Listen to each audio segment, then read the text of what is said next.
I am burning up in here. I got this fan up there blowing right on me. I'm probably going to be sick by the time it's over with. I only wish I had a fan blowing on me.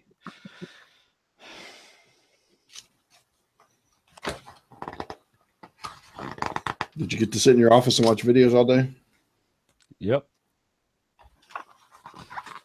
For those of you who are watching, I was on call today, which means I go to the office and sit. If we have any benevolence come in, or anybody that needs pastoral care, I am available. Is anybody watching right now? No. Okay. When people click on the link to watch, do they go back to the beginning or start where we are? I don't even know. I know the DVR is available. So I don't know if they start at the beginning or if it starts and then they can back up. I don't know. It's Aubrey Bracco from Survivor Co. Wrong. Start your wagon wheels. You write them. We read them. Am I coming through well, or is it doing the whole weird stuff again? Oh, you're coming through great. In fact, I need to turn you down some more. All right. And we're going to want to record on our end because it sounds better. Hopefully. Is Steve going to record too? Hopefully he will. All right. Get that it. Let's see. I need to. You have your podcast notes? I'm sure I'll have them momentarily. Any changes? Or it would come up anyway.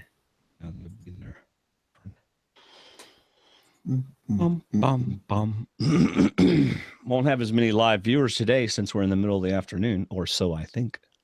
I could be wrong. I have been wrong before. It's not that often, but occasionally, sometimes. Holy smoke. A little chat window up. I need a bigger monitor. We need more patrons so I can get a bigger monitor. 3 minutes and 51 seconds. Yeah, log out of the chat. Oh no, I'll push play and see where it starts me at.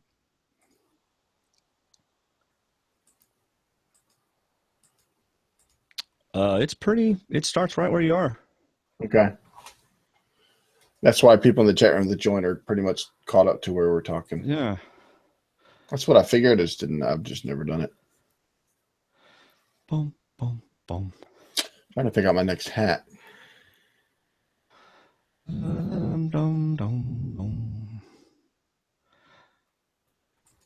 Steve, where is Steve? He's our friend, but we don't know where he is. Steve, where is Steve? Yeah. Oh, where is Steve? Where is Steve? Yeah, there's a reason this is pre-show. Hey, Steve Helling. Hey there, how are you? Let me get my lights all done here. Hang on a second.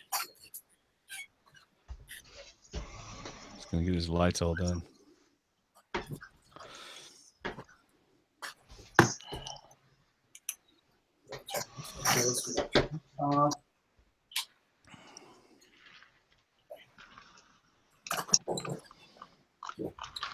I'm still really dark, aren't I? You're good. The room's just dark. You're lit pretty well. There's nothing wrong with being dark, just so you know. Yeah, you know, I mean, Not that there's anything wrong with that, no. I think your skin color is a little darker than mine, but that's okay. Who looks at skin color? Well, I don't, but some people do. Steve, do you have your overlay from the many times you've been on the show? I do. I have a new computer, and I just emailed it from my old one to my new one. So hang on just a second. Awesome. Let's see. And because I know you want one more thing to think about, do you have QuickTime? Do you have a Mac? Yes, I do. Oh, wonderful. Then I'm going to want you to launch QuickTime. But we'll do that. Okay, just a second. All right. So you look great, Steve. I always look. I'm taking this off because it's wrinkled. Yeah. I'm going to play Clash Royale while you're getting ready. So that should be the title of this podcast. Steve takes it off. Yeah, Steve takes it off because it's I wrinkled. can wear my Naked Afraid necklace. Hey, you could. I could just like put the. All right, let me do the. We can't quite see the whole Tebow jersey. We're only seeing the bow. If you want to turn it some. What's with him playing baseball, man? You think he can make it? No. No. I love the guy. I love this guy. I do. He's friends, but he's honest. Custom upload. Let's see. Overlay. Let's see if this works. Oh wait, I got to turn it on. Oh, look at that. Steve. Perfect. Now, if you could launch QuickTime. Okay. It is going to. It is. Hold on. Okay. Okay, I'm gonna launch QuickTime. How in the world do I do that? Oh wait, it's down here on my toolbar. No, it isn't. QuickTime Player. Yes. Okay, I have launched it. Okay, it's going to open up a window. You're going to close that window. Oh, okay. And now you're going to go up to File. Go up to File. You should see New Audio Recording. I see it. All right. And when you click on that, you should have a little New Audio Recording little thing show up. I do. And I have the little thing that's showing me that it can hear me. And Right, but it shouldn't be moving whenever we talk. it's moving when you talk. That's because you're not wearing headphones. But you will fix that because you are a professional.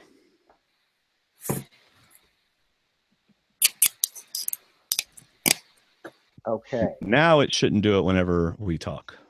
No, it only does it when I talk. That's perfect. Yeah, well, I've been told I'm perfect before, so. Yes. Oh, Yes, we have Steve back on the show. It's obvious. Let me bring up my.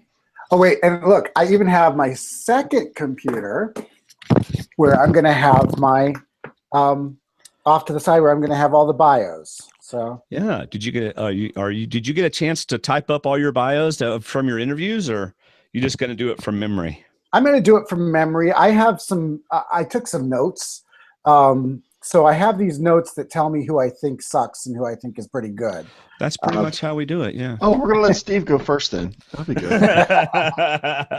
Actually, if you looked in our show notes, Steve does have the honor of going first because he is our guest. Exactly. Well, there we go. So, All right. So what we're going to do, Steve, is since in a minute we will all start recording, and then I will count down 3, 2, 1, record, and we will all say record at the same time. Okay. That's for me later when I'm doing post. I can line up our audio tracks. Gotcha. Whenever we're done with the show, you'll stop it and you'll upload it to Dropbox and send me a link to it. Okay. All right. All right. That sounds good. All right. So if you're ready and David's ready, then I will get to working on I will start the show intro. Is that cool with everybody? Just tell me when to hit record. Oh yeah, we got to do that first. All right. So let's all hit record on our audio recording. You should see the little kilobits or kilobytes start to move. Testing 1, 2. Yep. Testing 1, 2. All right. Is it working for you, Stevie? It is. All right. 3, 2, 1, record. Record. All right. Everybody said it. We are set to go. Here we go, everybody. Let's see.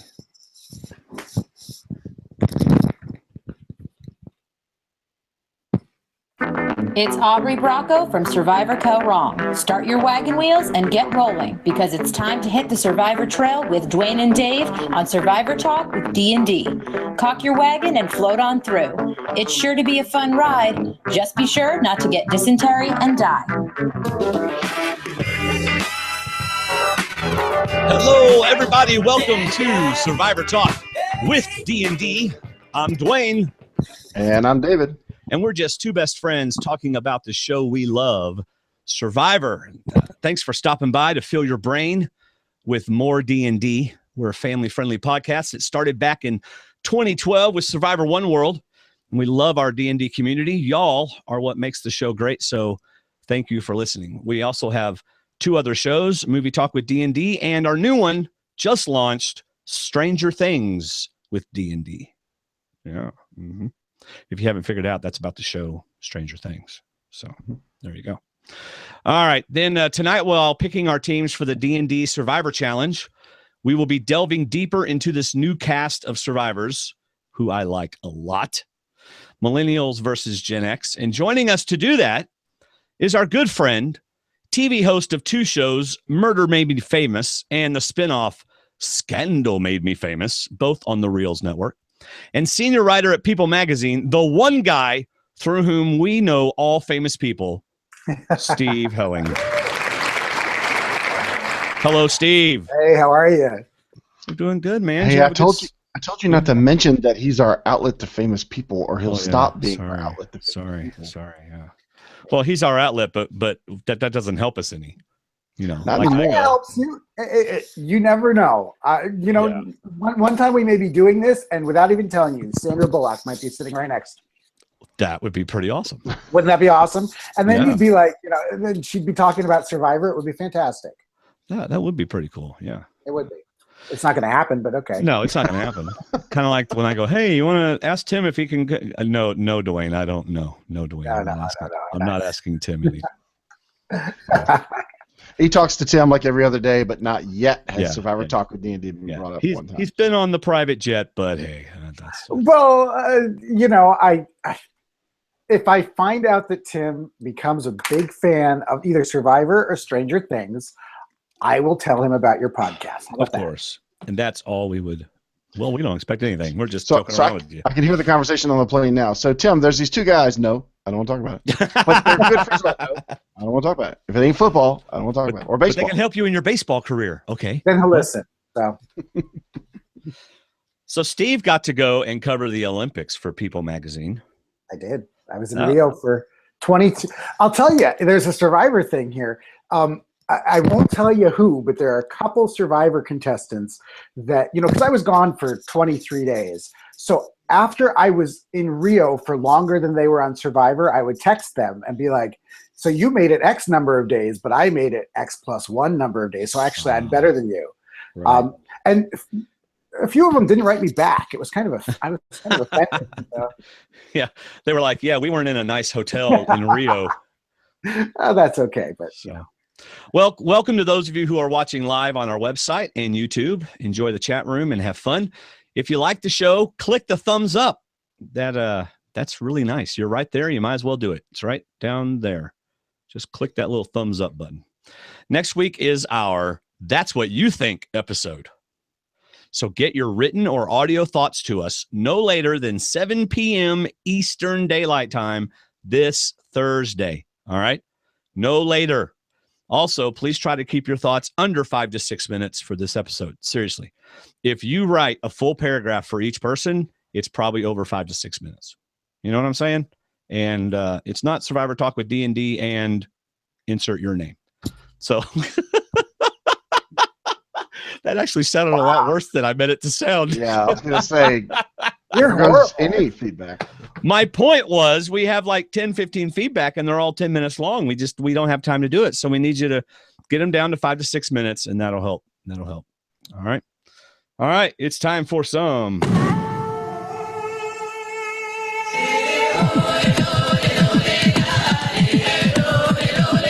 It's time to do our D&D Survivor Challenge Teams. Instead of 5 or 6 minutes, because you know how you tell people a certain time, and they go over. If you want them to be there at 3, you tell them 2:30. Okay. Or 2:45. So instead of 5 or 6 minutes, we should tell them like 2 pages, but a certain size font. 2 pages? Are you kidding? I mean, by the time we get into 3 pages, because when you say 5 or 6 minutes, I could read my feedback in less than 5 minutes, but it would take you about 8 minutes to read it. So whatever. Just don't write books. I mean, we chapters. like them, just but write a page or 2. Yeah. Or no, not a page or 2. That's a long feedback, David. Oh, I thought you were saying that's too short. Less than 2 pages is what I'm saying, instead of 5 or 6 minutes. What do you think, Steve? I'm sorry. I mean, I zone out after. I mean, this whole talk is fantastic, but I zone out after 5 to 6 minutes. So exactly. I would say I'd only listen to 3 minutes of somebody's thing. I mean, so a page, less than a page. I mean, just say what you got to say and then be done with it. Yeah. Less is more. All right, so we're going to do our D&D Survivor Challenge. Now, in the past, we have drafted and we've had different teams. We've done this big battle, and we've done it on the website. But in the process of doing that, people in our Facebook group wanted to get involved. And so now we have this big D&D Survivor Challenge in our Facebook group. stwdd.com/Facebook is where you can find it. And so what David and I and Steve are going to do is we have each selected our 10 players for our very own Survivor Challenge team. And they can be the same players. It doesn't matter. We have chosen our 10 based on the point system that, again, is in our Facebook group. So we put together a scoring system, much like fantasy football or baseball scoring system. We pick our teams of 10. There's also a list of bonus questions. All of these are submitted to Andy Westover in our Facebook group. Let's see. That's on our Facebook group. Mark Percy's going to tabulate each player's score every week and pass them on to Andy, who updates the leaderboard and posts to the group, including each individual player's scores for the week. We must say a big, huge thank you to the young lady who's been doing it for years and years, Shayna.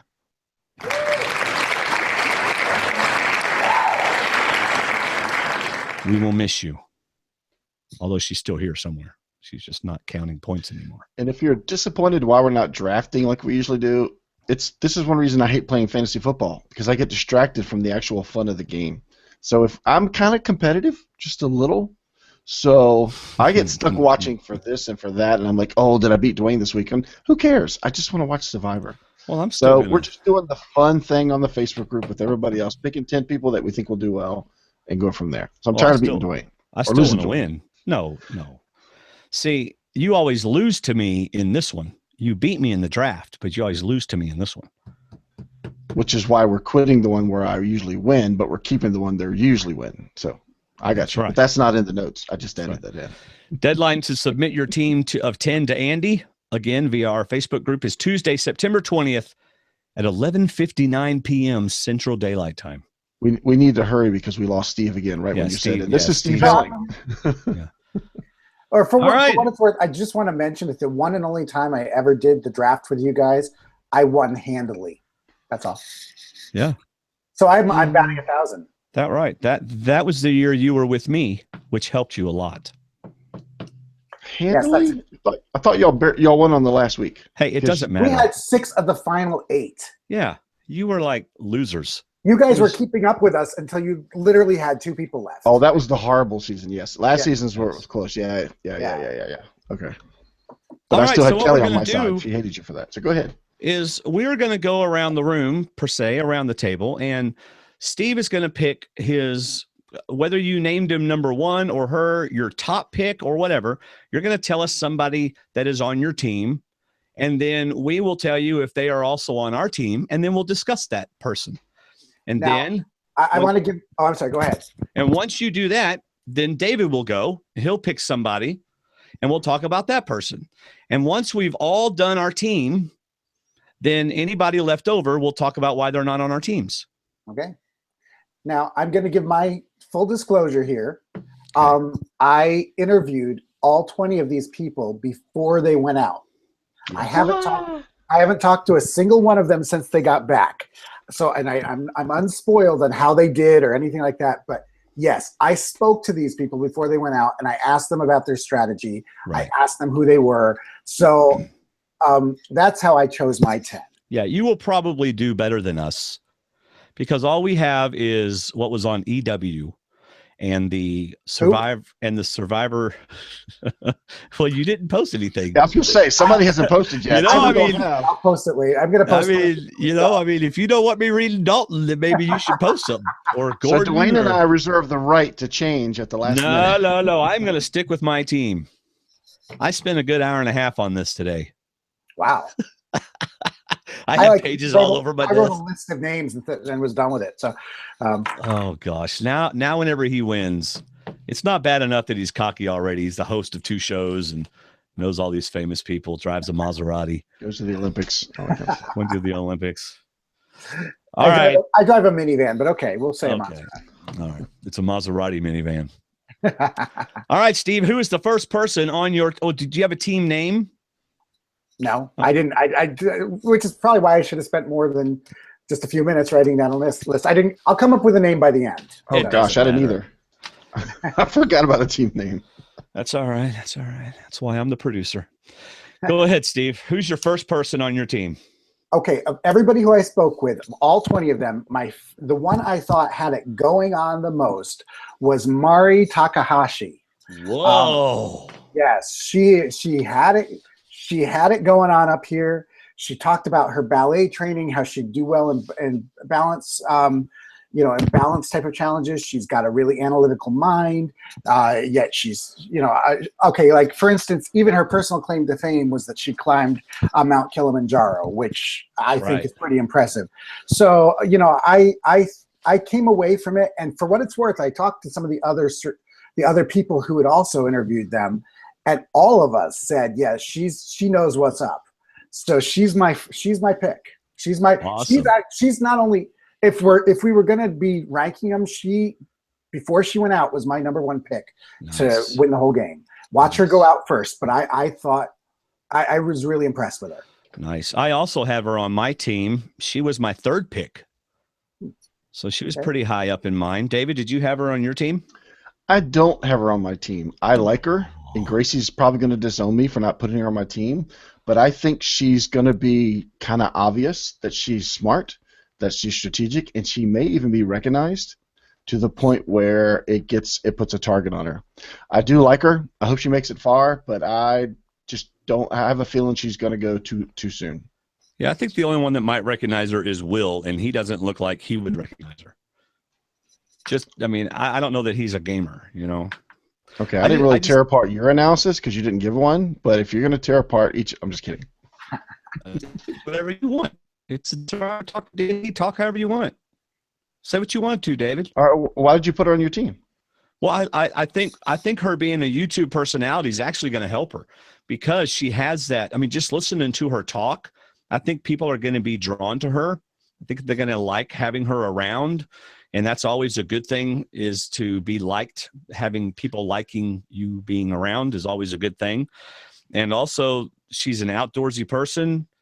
She doesn't like laziness. And I just think she's going to do well. But whenever I saw her, I thought, this girl's going to engage with people and they're going to like her. And she's going to do well in challenges. So why get her off? Why vote her off? So that's what I thought. Now, Steve, what did you say the other people said about her? That she's got it going on? Yeah, she really... she was quick on her feet. She answered the questions well, and that is something I've noticed. Ultimately, if you're good at answering questions on press day, and you're good at dealing with thinking quickly on your feet, you tend to be I could go back and listen to a lot of my old seasons worth of interviews, and some people just aren't good on press day, and they don't generally tend to do very well. Right. So. Well, okay. So I just think the others are going to see her as a threat. I think she's going to get the show. Well, there you go. I don't know that they're going to see her as a threat first thing, which is why I think she gets there. She's the type that's not weak enough that they're going to get rid of her at the beginning. In fact, she will probably add to her team, and then I think that once they get to the merge, that's when you start picking off the muscle guys. So See, I definitely see her as making the merge. And another reason why I picked her is because one of our big point getters is confessionals. And I think she's going to be a great person for confessionals. So that's another reason. All right. So Steve and I have her on our team. David does not. David, it is time for one of yours. Somebody that I think is actually going to get a lot of points is, I like Zeke, and I loved his video. All the videos, like Dwayne was saying when we were watching them last podcast, were kind of ridiculous and silly. So I thought Zeke's was hilarious. I loved when he dove into the mud and just tried to be silly. I think he's going to be like that and people are going to like him. But I think talking-wise, he's going to get confessionals. And I think he's going to get points. I also think he's going to be a strategist, and I think he could go far in the game. So I got Zeke as my first. Okay. How about you, Steve? I have him on my list. I wouldn't have him that high of my list. I actually have him number 7. Oh, the reason, you know what? He knows this game. He knows this game really well. And in my interview, I asked him, Who are you most like? And I can't remember. I haven't transcribed it, but I remember that he didn't give me a normal name. If one more person tells me they're like Boston Rob or Parvati, because they're not, and you're not. Let's see. I'm wondering if I have it down. I don't have it down. Who he's the most like. Oh, you know what? He says in his official bio he's like Tony, but that's not who he told me, and I cannot remember who he told me. Yeah, I know. But the other thing about him is I said, who would be your nightmare to have on your team? And he said, Corinne. He would hate to be on a team with Corinne, right. On a tribe with her. And so he says he's going to get along with everybody. He says that, he knows this game. And I think he'll do well. I don't know that he'll win. I don't know how far he'll go. But I think as long as he's there, he'll be good with his confessionals as well. Yeah, I have him going far, but I actually don't have him winning. I do think he'll go far. I think he'll get to the end and not be liked as much as someone that might win. He could rub people the wrong way, but I do like him going far. Yeah, he was my number one pick as well. Okay. Absolutely number one pick. Was he your pick to win? I didn't really have a pick to win. Okay. I kind of did, but I don't know if we were going to do that or not. Well, I mean, I don't know who's going to win. I know. This is a good cast. I like what you said in the beginning. I liked all of them. So it's kind of hard. But, one of the things, I mean, Probst even said he kind of has that Richard Hatch. We haven't really had a player like him since Richard Hatch, which I know, Probst is trying to promote the show. But I don't know. He just really strikes me as the kind of guy that's going to be around for a long time. Yeah. Definitely going to get confessionals. And he's not a huge physical threat, so they're not going to get rid of him for that. And I think he's going to be around for a long time. So David and I both have him picked as number one. He's on all three of our teams, which I think is awesome. All right, I get to pick somebody. Y'all feel free to tear it apart. That's why we call it Survivor Talk with D&D, so we can talk.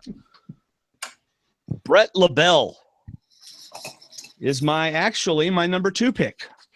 I have him right under Zeke, and one of the things I love about him is the dude's accent. How can you not like a guy from Boston? You know what I mean?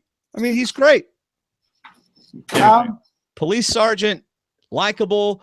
I just feel like he's going to be one of those guys on the beach that not only is he going to do well in challenges, so they're going to keep him around early for sure, but he's going to get on everybody's good side. They're going to like being around him. He's going to be somebody that engages people in conversation, is kind of laid back about stuff. And I just really feel like he's going to be there for the long haul. So he's definitely on my team. Okay. Do either one of you have him on your team? No? No. Am I the only one? Yeah. Steve, so he's not on your. I'm writing all this down, so I'll put Brett. I liked him. I liked him a lot when I interviewed him. And there were 3 people who told me that they were going to lie about what they do for a living. Yeah. And he was one of them. He was going to, I think, and again, I'm trying to remember. I think he told me he was going to say that he's an undertaker. Oh, wow. I think he collects dead bodies. That could be true. I think it was him. Yeah, it was the cop.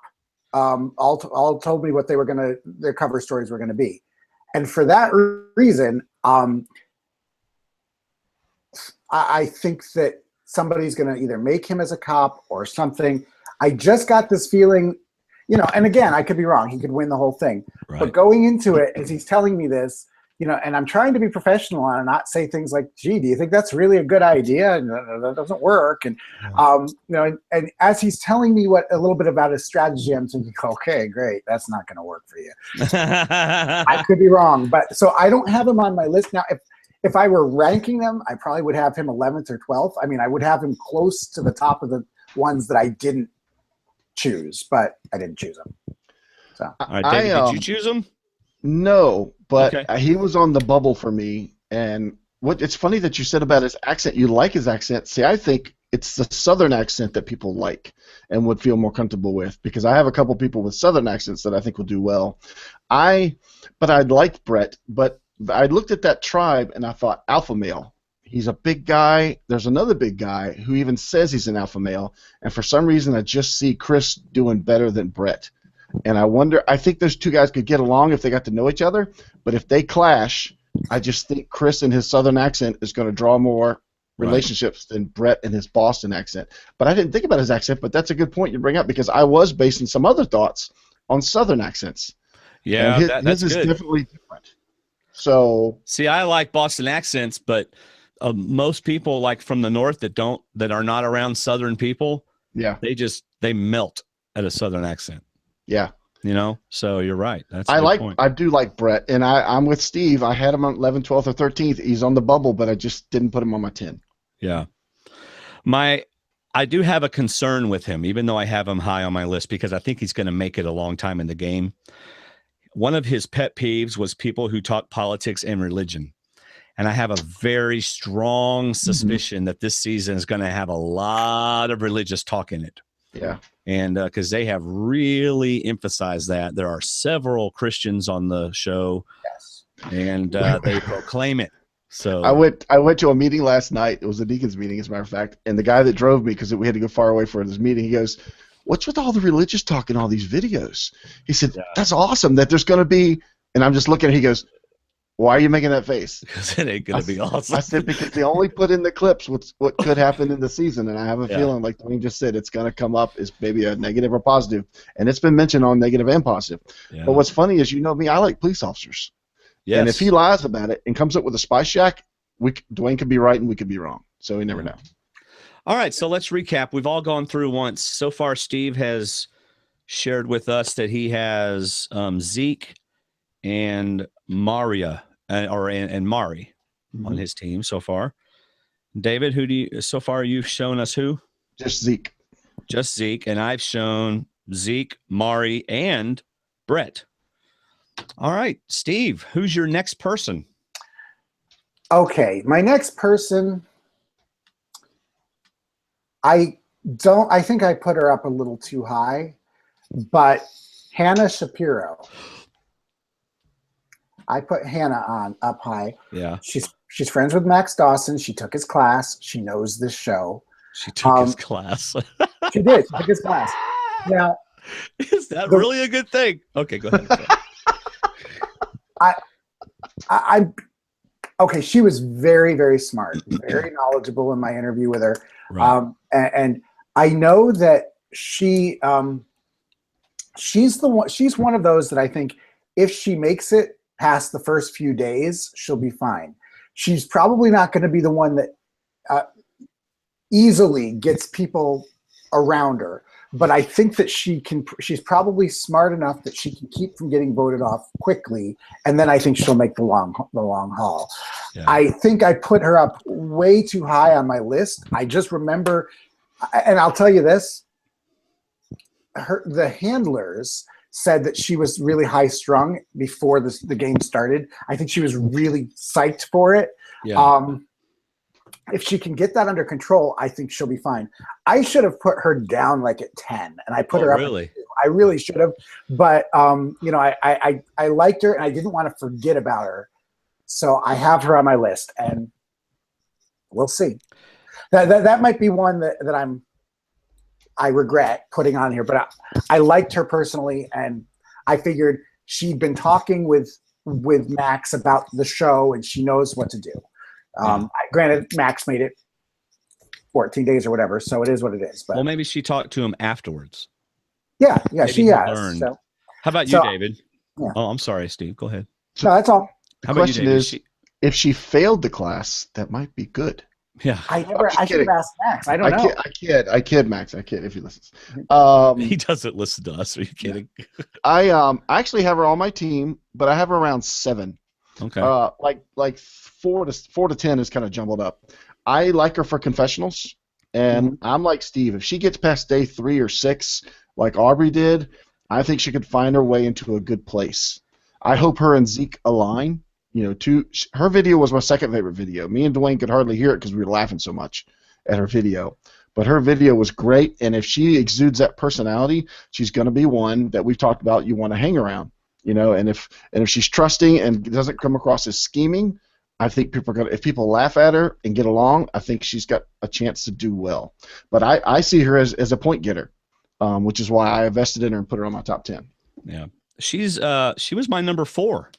Oh, So we all have her on our team. Looking at her tribe, I can see where if they were to lose 2 or 3 right at the beginning, she might be in danger. mhm. But I feel like if they lose the first one, Michaela is likely to go before she would. And so just, I saw all the press picks today, and Michaela looks a little more unhappy that she's there than Hannah did. So, and I was kind of trying to decide which one I think might be first boot off of their tribe. And I think Michaela might be, if I can talk. So again, if Hannah can make it through that first couple tribals, I think she's going to go a good ways, because I think people are going to like having her around. Because, it's like she is that kind of goofy person, but she's not that goofy person that you don't want around. Right. From what I can tell. Yeah, I didn't get the annoying impression. I just got the I keep laughing impression. Right.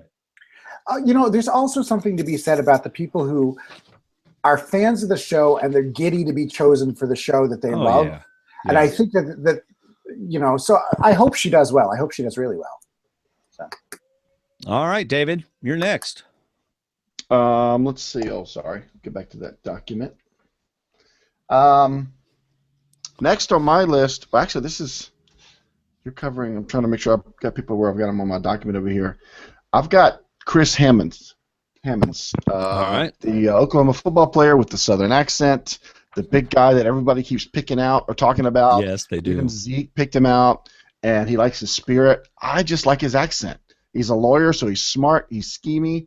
I hope he doesn't. If he's one of the ones that lies about his job, I hope he's successful at it and comes He's across. a lawyer. I mean, he's a retired football player or played in college. He sells insurance. I mean, he could easily go with that, or sells cars. He works for John Elway and sells cars in Colorado or something. I don't know, but I just like him. I like his. I like him for Survivor. I don't know. He's going to be smart and have good confessionals, so I invested in him, put him on my 10. So is this our first Is this our first Gen Xer? No, okay. I picked Brett. This is y'all's first Gen Xer. This is your first Gen Xer. Mine, yeah. Yeah. He's also on my team.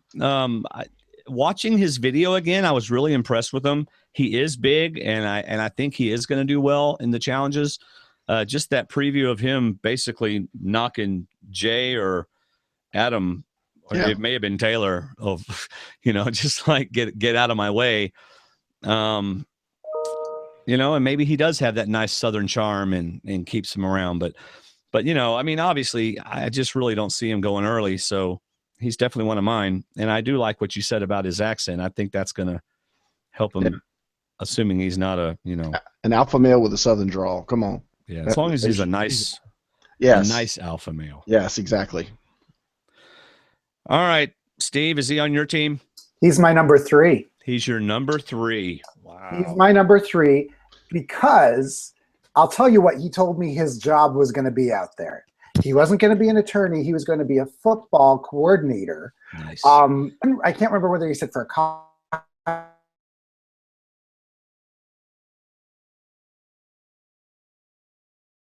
He knows football, so he can lie about football all day long. To me, the problem is, and none of the 3 who told me that they're going to lie about their jobs did this, but sometimes, like, if I decided I was going to tell people I was a web designer, and then they find out that I don't know crap about HTML, right? That's a problem. He's going to know he's going to be, and I think he's very quick on his feet. The other thing is, he is friends with a former survivor. Oh. He's friends with John Carroll from Marquesas. Mm-hmm. They're both attorneys, whatever. So I don't know how much talk they did beforehand, but I think Chris is going to be pretty well prepared to be out there. So I have him as my number 3. Nice. See, I like the coordinator thing because he doesn't come across as a head coach. He's not the boss. He's used to working with other people, and he worked with coordinators for 4 years, in college, so he knows that position too. But he's not saying, "Oh man, we got another Jimmy Johnson, another coach, out here." He's not that. He's a coordinator, so he works under other people. Right. Yeah. I like that even more. But what you said earlier about whoever it was going to say they were a Brett. Yeah. What did they say? Undertaker. Yeah, I'm gonna be an undertaker. Man, you better know a lot about undertaking. You know what? He does. He said he did, and Okay. he told me a little bit about it. I hope I'm right. I should have listened back to that tape to make sure it was him. Yeah. But he's still, yes, he did, because I have it. Yeah. Okay. Unless my notes are wrong. So yeah. All right. So let's see. Who are we on now?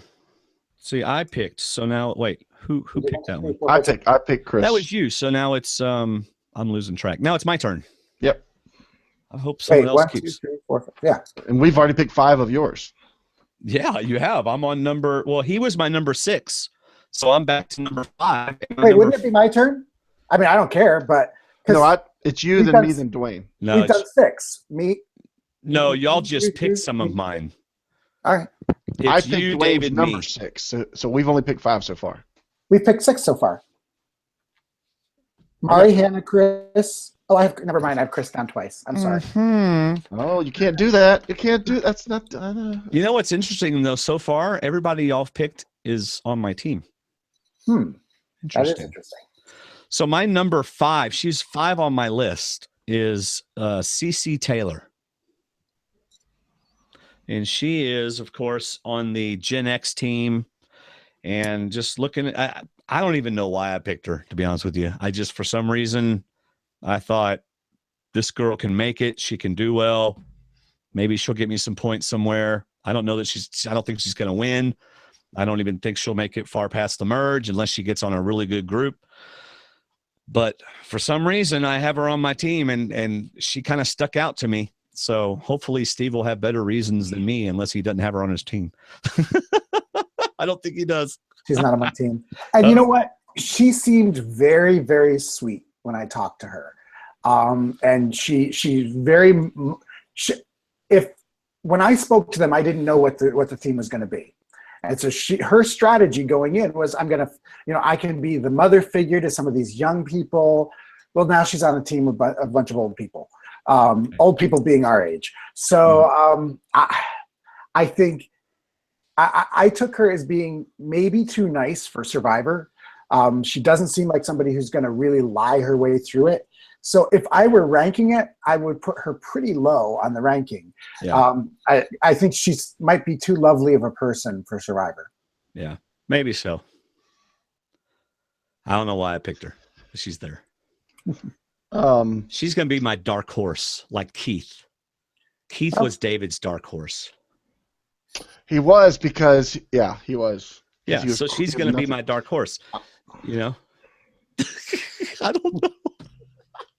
Well, we'll see. Yeah, I know. Go ahead, David. Immediately says somebody finally picked CC. Well, it was going to happen sooner or later because I didn't pick her either for my 10.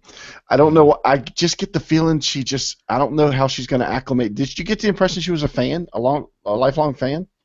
I didn't. But I didn't get the impression that she didn't know what she was doing either. Right.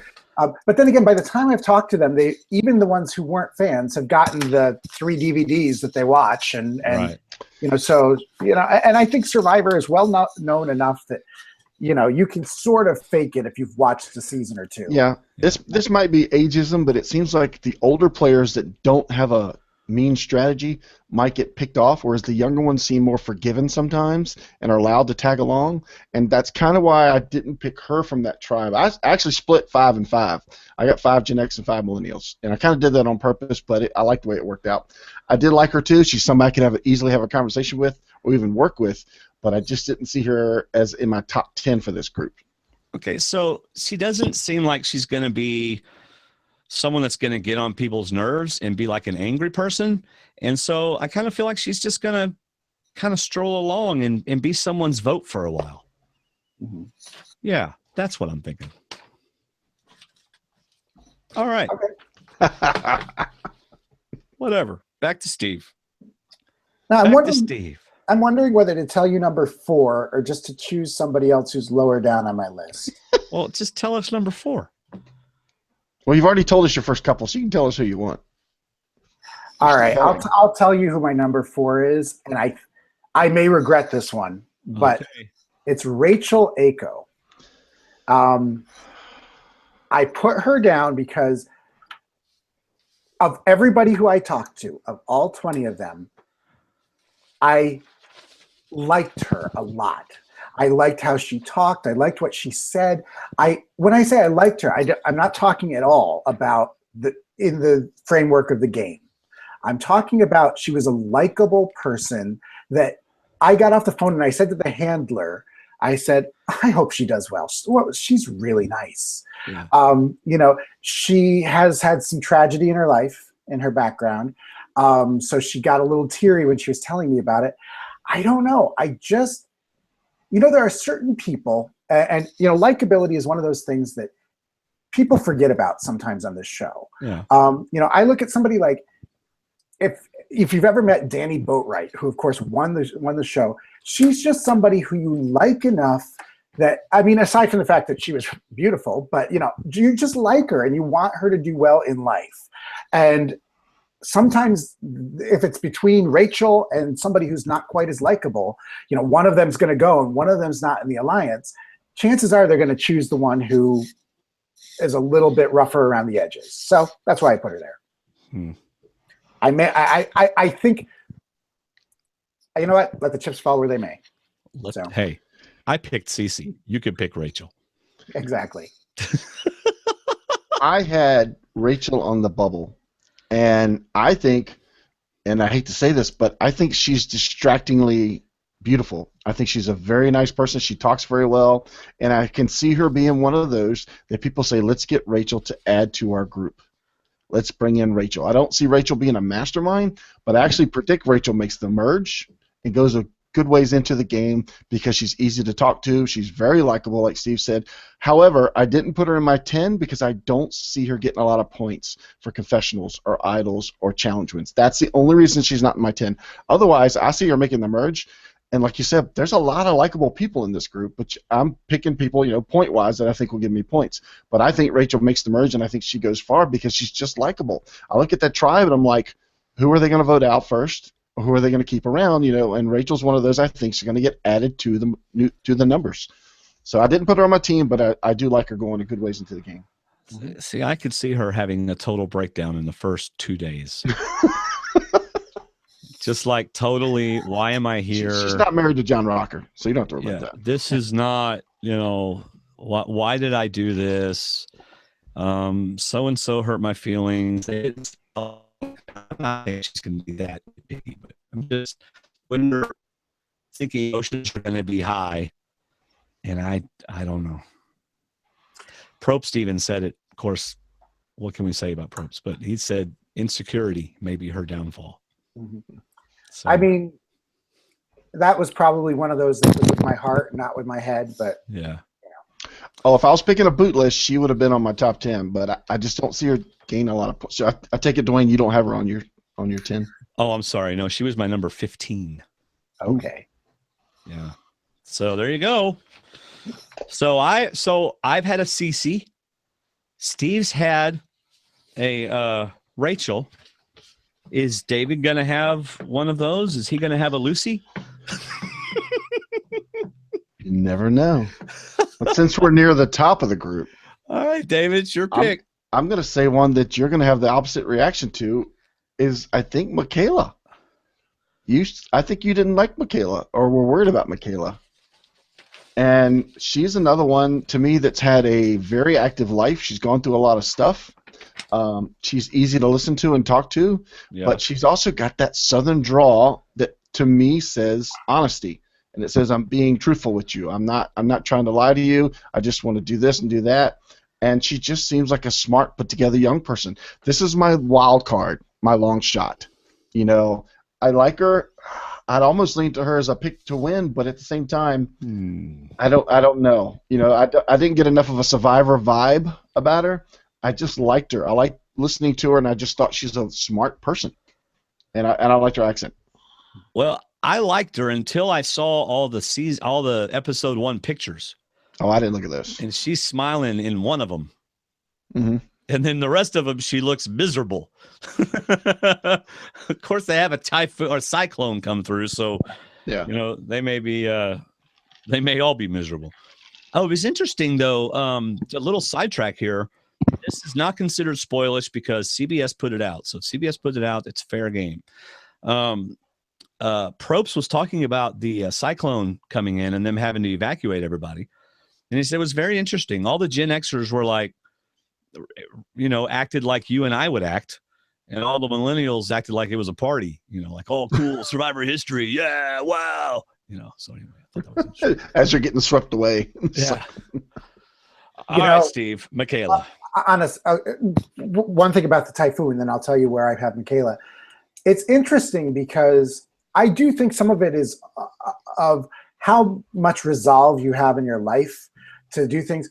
I'll tell you this right now, and I am never going to be on Survivor. We all know that.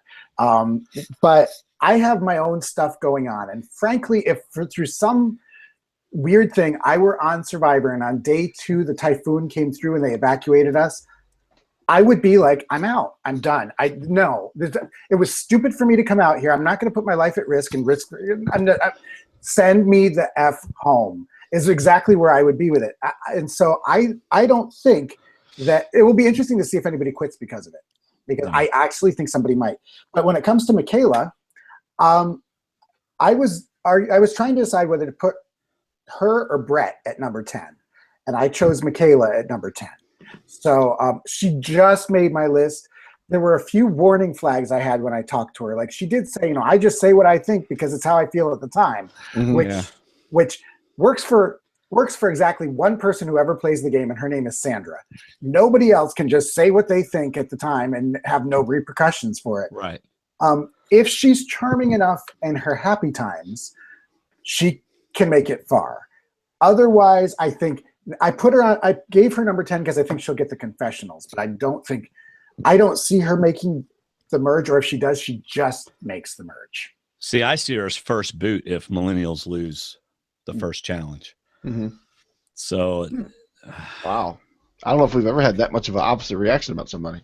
Yeah. Well, and keep this in mind too, though. Day 2, cyclone comes through. Yeah. So there's no boots at that point. Right. And so it will be interesting to see as they're evacuated, how does that change the dynamic? True. So somebody who might have been a first boot on day 1 could be a vital part of the tribe on day 3. Right. Yeah. And somebody could have checked out mentally during that time, and so who knows? Yeah. I mean, everybody listening and watching knows that we have no idea what's going to happen. I mean, there is so much more than the little bit of knowledge we have is based on what we've been told, what we've been allowed to see. And then Steve has a little bit more because he got to talk to him. But my goodness, the smallest little thing can happen out there on the island. And it totally changes dynamics. Yeah, we've been told multiple times by past players that so-and-so was going home had we lost. Yeah. But, 4 episodes later, they're in control of the alliance. Yeah, exactly. So we've seen that many times. Yeah. She was 14th on my list. So, Okay. But again, that had a lot to do with, I saw all those pictures and she just did not look happy. Mm-hmm. You probably wouldn't either if you're in the middle of a cyclone, but I get you. No, well, it wasn't at the cyclone. It was at camp and they were working on stuff, so. All right. Who just picked? I did. You did. So it's my pick. All right. My number 7. This is my 7th person on my team. Very smart. I love his personality. It's Adam Klein. Really like Adam. I just something about him just stuck out to me. I think he's, the normal reasons. I think he's going to be around for a while. I think he's going to get confessionals. And I just really liked him. He's likes to play poker. Of course, David loves that about people. The only thing about him I don't like is he likes subreddit, and Reddit doesn't tend to like Survivor Talk with D&D. But maybe he will come around. That's because we don't curse and talk about things that other people. I don't know why. I don't know either. I didn't know they didn't like us. But okay. It's probably because we're 2 old guys. That's really what it is. All right. So, what do either one of y'all have Adam on your team? I do. I have him at number 9. I got the feeling that he was very smart. I felt like he knows this game, gets this game. He said he was like Spencer, and I think that's pretty accurate. And he did say something along the lines of, but I'm going to be better at interacting with people. I think he's self-aware which is a big help. And also the fact that he, works at a homeless shelter. Right. He's not the standard actor, bartender, whatever. So I think he has some self-awareness. He's seen some of the world. And I thought he was smart. I liked him. Yeah. Isn't he the one that said he has a really good reason to play the game? And I thought it was going to be so he could help his mom with the money, but instead it was because the longer I'm in the game, the longer I get to enjoy watching the show with my family. Mm-hmm. Yeah. That was him. See, I just like that about him. He's number 4 on my team because I liked his spirit. But I like the fact, and I like how smart he is. He's from Stanford, and he was like second in his class, I think. But I like that he reminds me of somebody that drinks a lot of Red Bull who doesn't actually drink Red Bull. And he's always aware. I have a feeling he's going to be one of those people that's always watching, always looking around. I think he's going to give really good confessionals about what he sees and what's going on. And maybe the storyteller. I just like him. He's very likable, but I really like his spirit and how pumped up he is. Like you said about Hannah, I think he's the same way, but in a more calm way. He may not be as funny. Well, he said he was voted class clown or something, didn't he? Wasn't he the one? Yeah. So, or the biggest nerd or something like that. So I like him. Yeah, he's like, no, I got 3 out of my top 4 are millennials. So yeah, he's like my 4th. Me too. No. So we all have Adam on our team. Wow. So far we all have, well, I don't know who we all have because I don't remember who all's on my team. On your team. Oh, it's Steve's turn. I'm going to go back and mark who all's on my team. Okay. So go ahead, Steve. I'm going to give you my number 8. I'm going to save 5 and 6 for a minute. I don't know. It just felt like I wanted to do Being picked by Steve Helling made me famous. There you go. Okay. Jessica Blaine Lewis, the attorney. I put her at number 8. And the reason why I put her at number 8 is I think she's very smart. She's also from kind of close to my hometown, so I kind of had to give her that. I wasn't crazy about the fact that she said that she was going to go in and say that she is a wedding photographer. And the reason why is I think you can get away with saying I'm a wedding photographer for casuals, but there's enough people on this show that have watched this show enough that we know we're not going to cast just a nice wedding photographer from upstate New York. If I go on the show and there are people with boring jobs who aren't necessarily, who don't end up looking like a Playboy centerfold, I'm going to think, okay, they don't have a boring job. There's something more to them. But I think she's smart, and and she does dabble in photography, she said. So I put her on here because I do like attorneys. I said to her in our pre-show interview, I said, now attorneys have never made the finals ever. And she said, yes. She said, but she is going to not cause strife at the beginning, and she's going to kind of start showing her intelligence as time goes along. And I think, sure. Okay, so I put her on there. I liked her. And I. No. Okay, is Dwayne muted to you? He's muted to me. Okay, I'll go ahead since he's muted. I did not put her on my team, and as I'll say to all 10 that did not make my team, this is nothing personal. It's just business. But I actually have her as the first person voted off that tribe, and I went through a process of elimination. I went through that. Rachel is Rachel. She's not in my top 10 of getting points, but I think she's going to do well. I think Cece looks very athletic. Mm-hmm. She looks strong, and I think she's very solid. Jessica is the youngest female on that team. I think Sunday is going to blend in with some of the older men, and I just think for that reason, I didn't put her in my 10 because I think she could be a candidate for the first boot. But I do like her. I like her spirit as well. She's very excited to be out there, but I wonder, now being excited out there as a millennial is one thing. Being excited as a Gen X could get to some of the older Gen X's that may not be as excited, but they could be just, Paul's a nut. He seems excited all the time.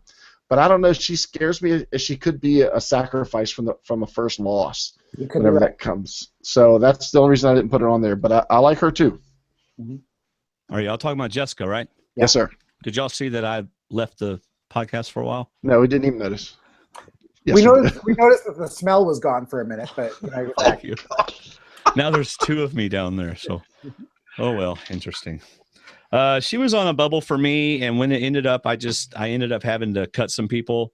So she was one of them, mainly because I think it was because of, well, you've probably already talked about all this, so I'm not going to go into it. Tell us. She's not a quiet one. Mm-hmm. And I think she may not be one that people, maybe she gets on their nerves, maybe she doesn't. Fair enough. All right, David. I'll give you my last millennial, even though it's not in order. Figgy. I've got Figgy on my team because I think, even though Michelle talks about using the flirt card, I think Figgy knows how to use the flirt card. And she's not afraid to be whatever she has to be to do well. I mean, I see a little Michelle in Figgy, and Michelle, even though she got to the end and she won, she knew how to play the game to get to the end. I'll give her that much. I just think Figgy is going to be prepared to do what she's got to do, sidle up to the right person, and say the right things to go far in the game. And I think she could be one to do that. So I've got Figgy. She's down like number 8 on my list. She was 9 on mine. She's on my team as well. Oh, then wait a minute. Let me maybe move her down to the. I'm just kidding. Mm-hmm.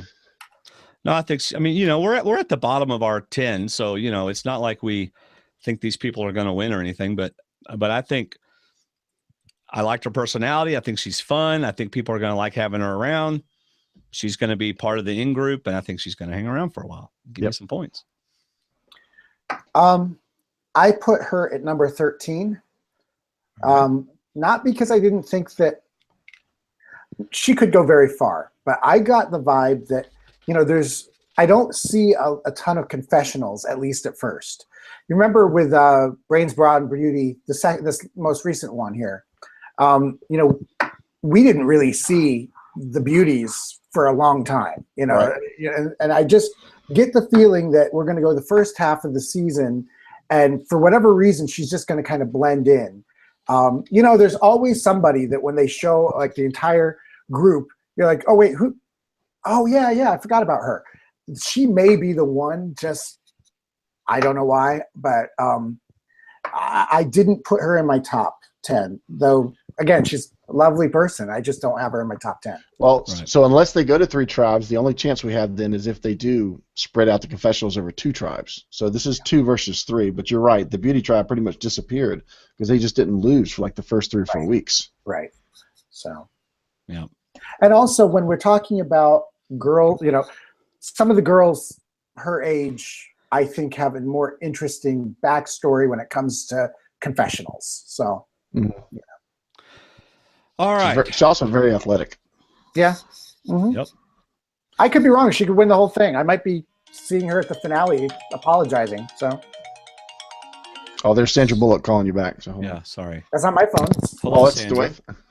Yes, Sandra. Steve is right here, but he said he doesn't like you anymore. All right, we can see that you didn't answer it, so it's okay. Yeah. It's like on those TV shows when they bring up the phone, you're like, you're not even talking to anybody. You didn't turn it on yet. I hate when people do that. I'm going to go to my 10th person. So I have 2 more on my team that we've not talked about, but I'm going to go to my 10th person, and that is Sunday. And she's my 10th because actually Prope said something that I completely agree with. She's either early or late. I could see her in final 3, and I could see her in the first 1, 2, or 3 to go out. So, dang gummit, son, stop calling me. I'm going to put y'all on mute and take my call. Y'all talk about Sunday for me. Is she on your team, Steve? No, she's not. And she's not on my team, and she's my number 20. Wow. And the reason why she's in the number 20 is I think if I were sitting with Sunday, we could talk all day. Mhm. I liked her. I thought she was super nice, all of that. I think she's going to struggle with the ethics of the game. Our talk turned to Lisa Welchel. Mhm. She said to me, I really empathized with Lisa, and she played the game. I get that. And I just think, again, she's one of those people like Cece who's just a lovely person. and sometimes a lovely person doesn't make it far on the show. I got kind of a vibe of almost like Nina from Worlds Apart. Yeah, Porsche. Very nice, extremely nice, and somebody who I want to know as a person, but not somebody who I think Sunday is one of those that if you put her in 100 alternate universes of Survivor, she makes the merge a third of the time. Mm-hmm. And, I think just because she doesn't seem like the type who's going to want to backstab. Then again, if there's a group with, this was before I knew it was Gen X. So if there's a group of people who decide they need a trustworthy fifth in their 5-person alliance, it may be her, but I don't think so. Well, just 2 points to that. One, thanks to Durham Warriors Survival Challenge, I've had the pleasure of meeting Nina Porsche several times, and I still talk to her, and she is even nicer than some of the nicest people in the world you'll ever meet. And so is her husband, Dan. Super cool. He just played. But anyway, do you think part of the reason Lisa had problems with do you think she had problems with the ethical side of the game, Lisa Welchel? Yes, absolutely. Is it partly because she had to be Lisa Welchel when she was done, or do you think somebody else can go in there and play as a Christian like we are and say, you know what, I'm just going to play as I can. When I come out, I'm still me, but she's Lisa Welchel. She's the author, the personality, the celebrity. Do you think that's why she had an extra tight rein? She wore 2 belts instead of 1, or maybe? But Sunday has a church full of people who are watching her, and they're going to be on her mind. So I want to meet. I'm looking forward to meeting Sunday. I'm sure I will soon. But I have her at number 20. And if you're watching Sunday, it's so not personal. I think you're lovely. Yeah, I can see where you're coming from. She's on my team. She's actually, I put her ahead of Hannah is one spot. She's number 1, 2, 3, 4, 5, 6. And I did the process of elimination thing like I did with Jessica, in that I think because of her age, she'll blend with some certain members, like Brett and Chris and Paul, and maybe even Lucy as well. I just think she's another one like Hannah. If she makes it past the first 6 days, 3, 4 episodes, I think she's going to have her spot. She's going to have made those relationships. You're right. It could be a bad 3 days, but I don't know. Yeah, there was a lot of religious talk. She's a youth pastor at her church, but I don't know. I just think she's one of those that can fit in. I mean, she's not going to be carrying the Bible around the whole time she's out there, but I understand the point you're making. But I mean, because if I played, I would certainly be have watch parties at my church. We would set it up in the gym and watch it there for the most part until I got invited and paid to go somewhere else. But anyway, and then we would cheer, and for me, we would cheer whenever I would pull some kind of, sly move, because it's a game. Right. It's you like play football to win the and game. Monopoly. We've talked about this so many times. It's like football and stuff. You are purposely deceiving, trying to outwit the other team by faking them out and lying with, your setups and stuff. It's all part of the game. See, and I have her because I don't have Rachel. I can see Rachel doing well, but I don't see Rachel getting me a lot of points. I think Sunday has a chance to get me more points, even if she goes out before Rachel. Well, now so I'm that's concerned. kind of why I worked into that. Well, I'm concerned. Maybe Sunday will do well. Maybe she won't. We'll see what happens. Do you have? She's on your team, right? Yeah, I'm the one that started this conversation before my son called to ask me what type of dog food he was supposed to buy. Okay. Even though I had already told him, okay, and that I was going to be recording. All right, it's back to Steve. All right, my number 5 is Kenneth McNichol. And I'm not sure how well he'll do, but he was interesting to me, and I liked him. I felt like, he. I don't know that he's a big fan of the show. Maybe he is, but he's got this community activist thing going on. He's good looking. He's a massage therapist.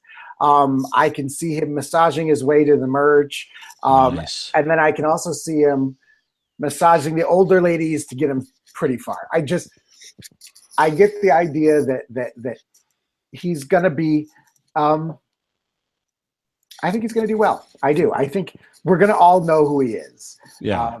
And I think I also put him high up on the list because my top 10 list is pretty women heavy. It's 6'4". And so I put him at number 5. So What's that sound? Anybody know what I think that it's sound his is? microphone on this shirt. I think that's what it is. Oh, okay. whose microphone? This isn't a microphone. Yeah, it is. It is? Yeah, that's your microphone. Oh, okay. It's fine. Mine's 5'5". I just realized that. I have him kind of high. I actually have him as number 5 on my list too. And it's funny Whoa. because I started out. My first thought with the Gen X was, who's the youngest male and can he get voted out? And Kenneth is the youngest male on this tribe, but his life is much more mature than his age. He's only 33, but the life he described to me is much more mature than a 33-year-old because he's gone through a lot. He's lived off the grid. He's a father now of a little girl, and it means a lot. That's an age thing. That puts him in the category of some of these other Gen Xers. So I don't think he'll be seen as like the youngest guy that needs to go. I also think, however, because he is young and good looking, that if there is a blend or a mix or a swap, he could be one to slide over and say, hey, I'm pretty close to you guys in age. I want to work with you guys. Right. I think he could do that. I don't know how much he knows about the game, like Steve said, but I can't see him going early. I just think he's going to do well, and if it gets to individuals, I think he could do well in that too. I've got him as number 5. I had him at 16. Wow. I don't know. He just kind of struck me as someone that, well, I've got like 6 people that are not on my team that are on y'all's team, so I've got apparently some duds coming up that y'all are gonna laugh at. So. No. Or we chose duds too. I mean, it could be either way. Yeah. You know, the interesting thing, and you mentioned the difference between Gen X and the millennials. It's really not. I mean, you know, the oldest millennial and the youngest Gen Xer are 2 years apart, so it is what it is. You know, but it is a chronological type of thing, and I don't think either of these people are going to be listening to this one, but I look back at Worlds Apart, and Lindsay, who, you know, made it like 12 days and then was voted off, is a mom. She's very responsible and everything, and she would be firmly in Gen X, whereas Mike Holloway she would be firmly in Millennial. Mike Holloway would be a Gen Xer, and yet Mike, you know, acts like a big kid sometimes. So I think, you know, we'll see. It'll be interesting to see if some of the Gen Xers act like millennials and some of the millennials act like Gen Xers. It probably will happen. And on that note, we talked about, I think it was last week where I said I hope the theme lasts for a while. And after talking to you guys about it, and both of you I think disagree with me, I've changed my thought in the sense that I hope they mix them up soon, because that's what we want to see. We want to see them in day-to-day contact. We want to see how they get along, who can get along, who can blend, and who doesn't. So I'm switching now to, I hope they do mix them up at some point early on so that we can see the two ages clash and just see what happens at that point. All right. Whose turn is it? I just picked, I think, so it would be Steve's turn. No, I just did Ken. Oh, that's right. That's right. All right. Here is my number 9. And once again, this was a process of elimination.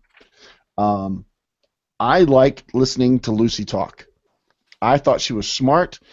She's had another person that's had a very life where she's had to push herself and work hard.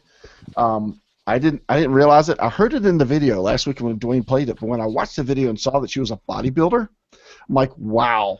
Those older guys are going to say, this girl can help us in challenges. We know where we're putting her. So I didn't see her as a first boot. But listening to her talk, it's somebody I could talk to. I like to listen to. I could get along with. And she's also seems pretty smart. And I just think she's somebody that could get in with the group and vote out some of the other people. So I like Lucy, and she's my number 9. Okay. I don't want to make David mad. So, Steve, you want to go ahead and talk about this one? I have her at 19. Yeah, I have her at 20. Okay. And here's the thing. I could only judge on a phone call. And something about our phone call, you know how you talk to somebody sometimes where it's almost like there's a 5-second delay between you ask a question, there's a pause, she answers the question, there's a pause, then another. That's kind of what it was like. And so I didn't warm up to her just on a phone call, which is a phone call. Yes, she is a bodybuilder. She's strong. She's also a Christian, and that's going to count for something on this season, I think. Yeah, it is. Yeah. So there's that too. I just didn't get the warmth from her of the 5 Gen X women who I spoke with, she was the one that was the least warm on the phone in a phone conversation in the middle of a media day. So call it what it is. I mean, it's just it was a gut instinct. I was like, okay, she wasn't. And also, unfortunately for her, I spoke to her right after I got off the phone with Rachel, who I was willing to like fly out there and meet because she was so nice. So, you know, I just put her down low because I just don't have the feeling for her that I have for some of the others. So the first thing you heard from Lucy was Steve who? Steve who? So yeah, exactly. So it is what it is.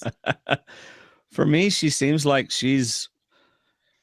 Oh, I think she's going to clash with some of the guys, with the guys that are trying to be alpha males, and I think she's gonna do that. She looks like she's unhappy, and I just don't see her enjoying it out there. I don't think she's going to be confessional giver. I just don't. I don't think she's going to get me any points, so I didn't have her on my team. Okay. Last. And again, you know, David, I have my CC. Steve has his, whoever that was.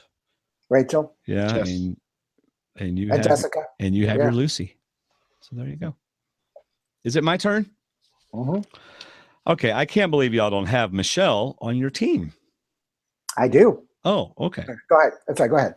Michelle. Oh, Michelle's on my team. Let me go right. Yeah. Yep. She's a millennial, of course. Again, look at her. She's smiling. She's going to be one of those that people enjoy having around, and they're going to talk to her, and her and Figgy are going to, you know, I just think she's going to be in that group. She's going to be safe for a while. She's going to get on winning teams, and she's going to say the title of the episode a couple times and get me some points. I just like her. I like her a lot. She was my number 8. She's my number 6. So go ahead. No, finish your thing, and then I'll say where she was on mine. She was my number 6 because I thought she was very interesting. She's an interesting person. She's a missionary recruiter. Yep. Now I'll tell you, if you're going to have Christianity as a tool to help you on this season, I think it would be better to be on the Gen X tribe because there's more of them there. But I think I think she's likable. I think she's strong enough. And there's a couple other people who I think are more logical first boots than her from the tribe. So I have her at number 6. There you go. David? She's not on my team, but only because I flipped her and Figgy as to who could play that flirt card better. She was close. She was in my top 15, just not in my top 10. But I don't know. She looks happy in what I think is a first day picture. After that, I don't know. I don't know. I just don't get the feeling that she's going to be long past the merge. I hope she is, but I don't get that feeling. All right. Steve, you're next person if you have anybody left. No, we have done my. I mean, if you guys have other people left. No, I think David might have some more on his. I got team. one more, so I'll do my last one. Yeah, I don't have anybody else on my team. My last one is partly because, like Steve said, Jess was from his area. I went with the comedian of the Gen X tribe and picked David. I think he could be an early boot, or I think he could be the comic relief that finds his way and is a non-physical threat. The guy's like 4 feet tall compared to the football player and Paul the mechanic, who's also a beast. He's huge. Rhett's big. And then they got little David. So if the alpha males start bouncing heads or coconuts, they look around and there's David with the extra vote. But I think he's the only funny one on that group, Paul could probably be funny too, but David's a writer. He's also named David. And I have a friend named David Wright who I like a lot. He's a captain. But otherwise, I'm just going to pick him because he's named David, and I think he could be the comic relief, and I also think he could get confessionals. He's really smart. He had a good video. So that was kind of like my extra pick, my freebie. And obviously you guys didn't have it. Well, no, I don't have him on my team. I have him at number 12. So, What'd you think about him with your interview? I don't remember his interview very much. That's not good. I don't. And I'll tell you this: of the 20 people that I interviewed, there was nobody that I just thought, "Oh my gosh, they're a total nightmare." I didn't get that from anybody. But there were some that I thought, like, and I'll explain why some people were pretty low on my list. But I just don't remember much about him. And also, his claim to fame was that he played chess against some sort of chess master. That's his claim to fame. Yeah. And I was like, and I read this thing, and I said, okay, your claim to fame is that you played against this guy. And I had stalked his Facebook page and seen like his profile picture was him and that guy together. Oh yeah. And I said, did you win? Oh no, I didn't win. Well, I mean, I've played football with Tim Tebow. That's not my claim to fame. I suck at football. I mean, like, it's like, so I just didn't, that's the only thing I really remember. I didn't get a vibe on him, but he does know this game. He does understand it, and he's applied several times. So yeah. I give him a little bit for that. So. All right. David, do you have anybody else on your team? No, that was my 10. Now we're down to the people I really liked but just didn't put on my team. Well, why don't you tell us one of those? Because I'm trying to figure something out over here. Okay, I'll pull up this. So nobody picked the youngest player ever to play Survivor. No, we didn't. Will Wall. Tell us why, Steve.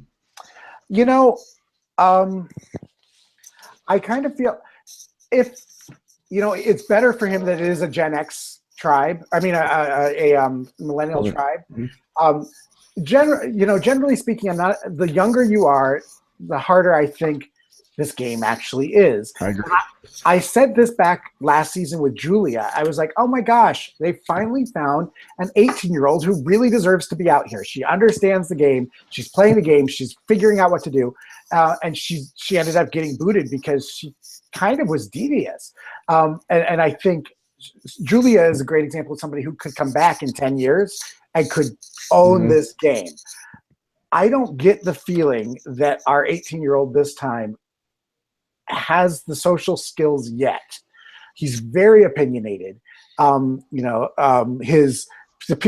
people he wants to be like is, Ronald Reagan and Jesus are his, he talks about, he's very scholarly. I just think you get dogmatic at that age, and rub people the wrong way. And by the time you're 25, you've gotten some social skills in there.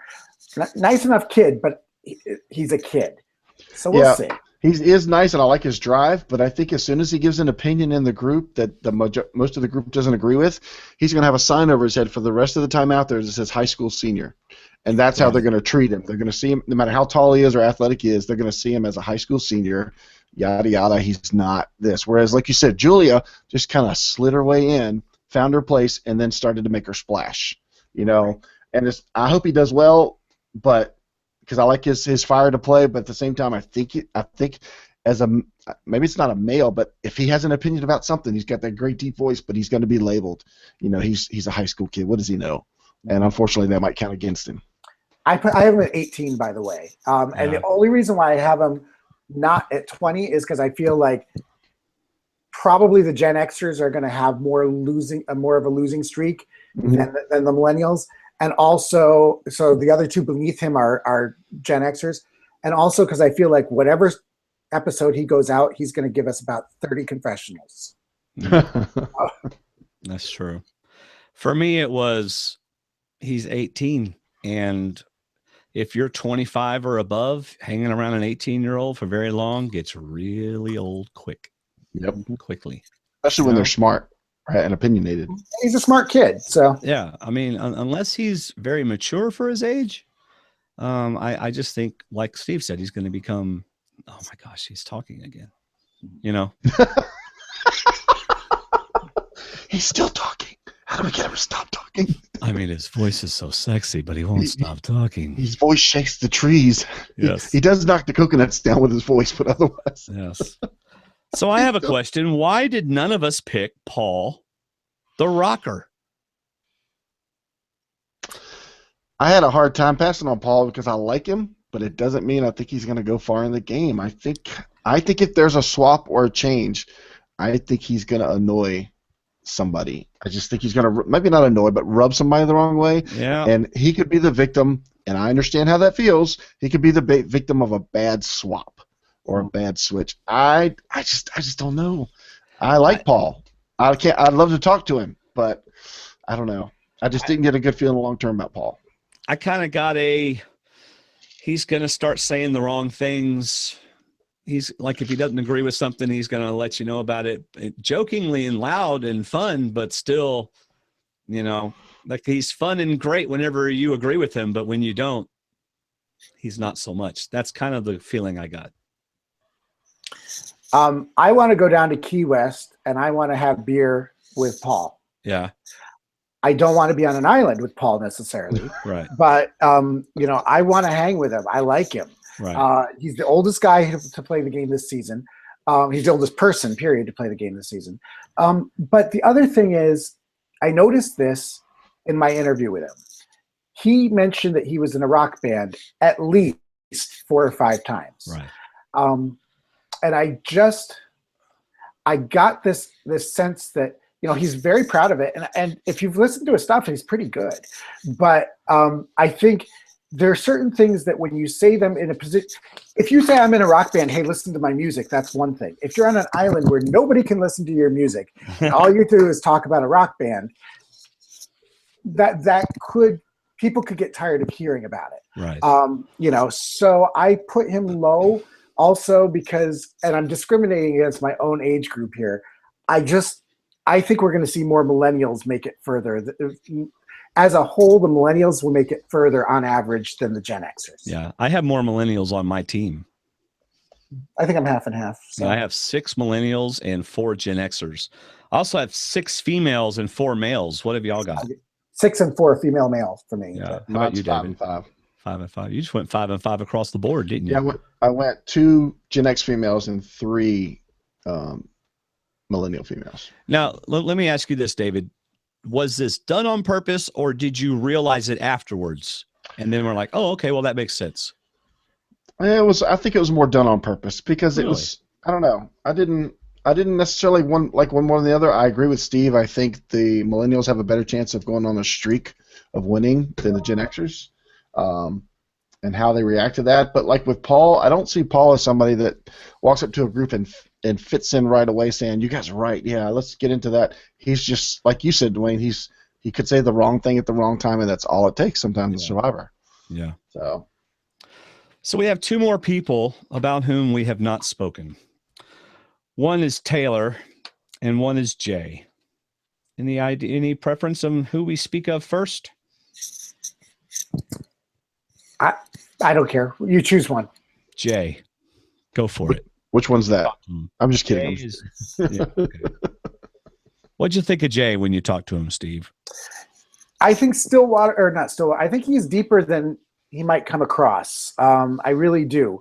The sole reason why I put him so low is because of the survivors that he said he was most like. And he said, I would have to say Russell and Wu. Wow. Why would you want to? Okay. Russell and Wu. That's like, I'm tall and short. I'm fat and skinny. I'm Russell and Wu. I mean, Wu is the most chill, relaxed, athletic guy, just whatever. Russell is high strung. Russell's a villain. Wu is, I mean, if he were on a heroes versus villains team or tribe, they would put him as a hero. I mean, they couldn't be more different. And so what that usually tells me when somebody gives me these head scratching things, it's like, okay, he's watched Heroes versus Villains and Kagayan. Gotcha. Those are the 2 that they handed out. Gotcha. So, and those are the 2 that they handed out, as far as I know. So that makes it clear to me that he's not a super fan. And I just, he was nice enough, again, on the phone. I could be wrong with him. I just don't see him being somebody who has the chops to articulate a strategy, carry that strategy out, and then get a bunch of confessionals about it. Yeah. Yeah, go ahead, Dwayne. I think Propes, is this the one that Propes likes a lot? Said something like Ozzy or something. Yeah, something like that. Go ahead. I said Ozzy and Malcolm or something, but nobody could be them. Yeah. I also got the impression he was smarter than maybe he seemed, but I just didn't like him as much as Zeke and Adam. And I think that's where I may be hurting myself in that, like you said, Dwayne. I probably thought about splitting the tribes and making them that way, and he just didn't rank as high. And I liked Hannah, Michaela, and Figgy higher than him as well. So I don't know. He could do well, but at the same time, I just didn't get a sense that he was going to blow through this game and go through it. And with Taylor, I'm like, this is Reynolds 2.0 less. I mean, it's just surfer dude, tree to climb, log to jump over. Yeah. What do we do next? And I mean, if he makes it to a swap, I think he'll be the first one the Gen X's will take out because he's a threat. I guess they could have gotten us points just for longevity, but I don't know about like confessionals and how active they're going to be in the game, you know?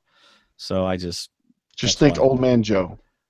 Joe made it to the finale, but he got like 12 points. Yeah. You know, and the thing about it is we're just guessing here. If we had done last season, I probably would have put Debbie at the absolute bottom.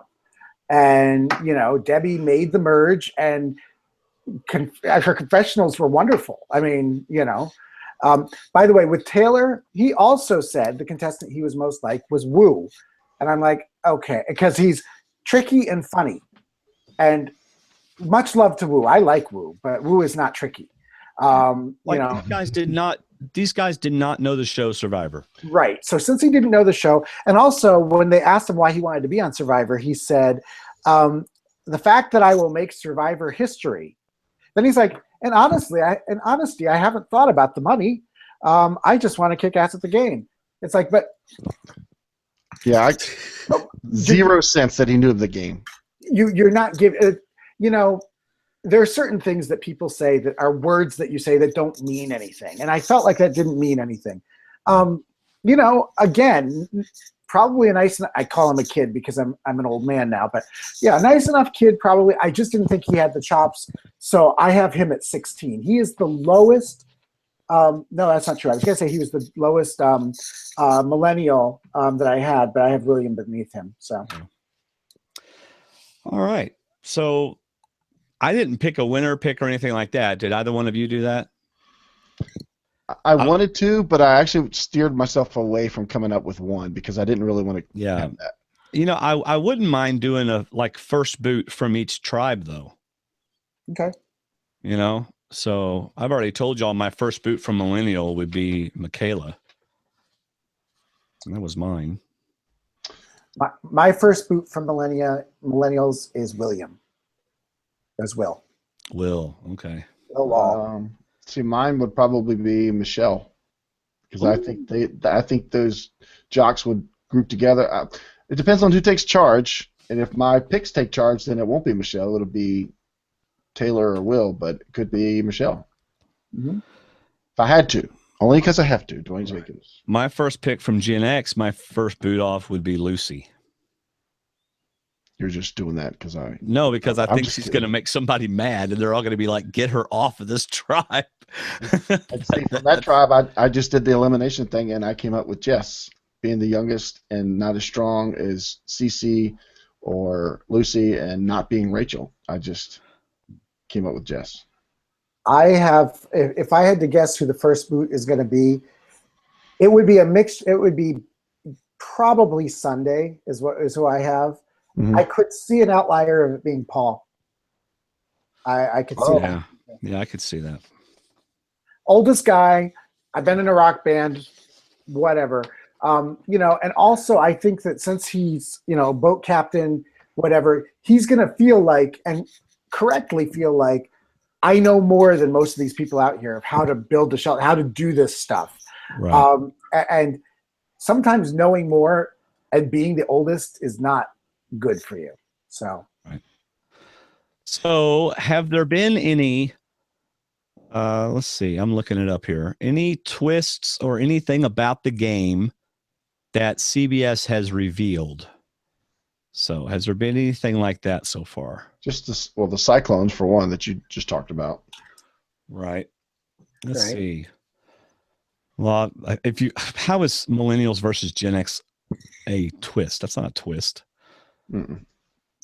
It's funny. I was trying to guess I tried everything to guess what the, you know, after I interviewed them, I guess in March, and then I went to the day of the finale in May is when they announced what the theme was going to be, and I just never came up with this Gen X because I thought to myself, there's not a division in age, because I actually had written down their ages and everything, and there's a 31-year-old and a 33-year-old, and so it's a real arbitrary line that they drew.